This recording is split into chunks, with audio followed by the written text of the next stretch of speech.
Au programme aujourd'hui, Lamborghini met fin au suspense, le point carburant, une autonomie moyenne pour le Kia EV9 et Ligier veut concurrencer la Citroën Ami. Allez, c'est parti pour ton Automoto Express. Lamborghini présente la Revuelto. La voilà, la Lamborghini Revuelto, à peine dévoilée il y a quelques minutes, et déjà dans Automoto Express. Cyril Provost, journaliste pour Automoto, était à Sant'Agata Bolognese, le siège de la marque Lamborghini, pour découvrir la Revuelto, le nouveau porte-étendard de la firme italienne. Elle succède dans la gamme Lamborghini à l'Aventador. Pour ceux qui n'avaient pas suivi les nombreux teasers, la Revuelto marque le début d'une nouvelle ère. Il s'agit de la première hypercar hybride du constructeur. Enfin, hybride rechargeable. Et oui, il y a quelques années, Lamborghini avait présenté la Sian. Cette Revuelto a d'ailleurs la même signature lumineuse à l'avant. Sous cette belle carrosserie orange aux lignes très franches se cache un V12 atmosphérique de 825 chevaux, mais couplé à 3 moteurs électriques pour une puissance combinée de 1015 chevaux. La Revuelto est capable de rouler environ 10 km en mode 100% électrique. On est d'accord, ce n'est pas énorme, mais ce n'est pas l'autonomie électrique qu'on attend d'une Lamborghini.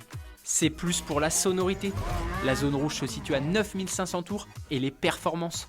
Grâce aux 1015 chevaux, un record chez Lamborghini, la Revuelto peut abattre le 0 à 100 en seulement 2 secondes 5 et peut dépasser les 350 km/h.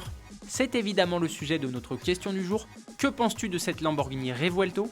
Est-elle à la hauteur des supercars V12 de la marque ? J'attends ta réponse dans les commentaires. Le point carburant.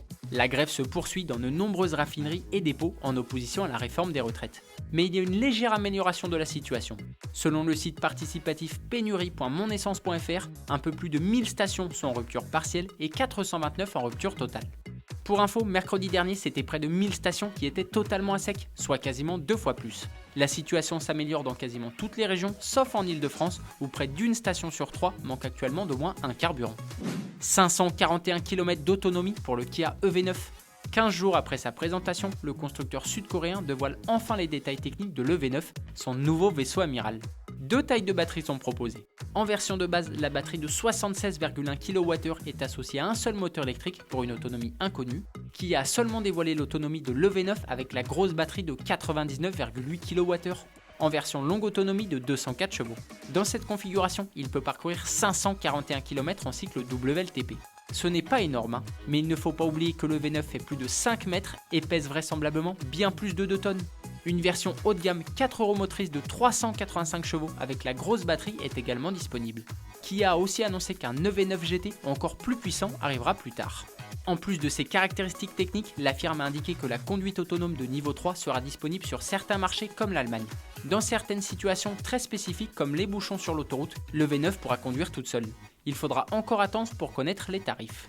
Ligier se lance dans l'électrique. Ligier, connu principalement pour son engagement en sport auto dans les années 70-80 et pour ses voiturettes sans permis, se lance à la conquête d'un nouveau marché très concurrentiel et porteur, celui des microcars électriques toujours sans permis.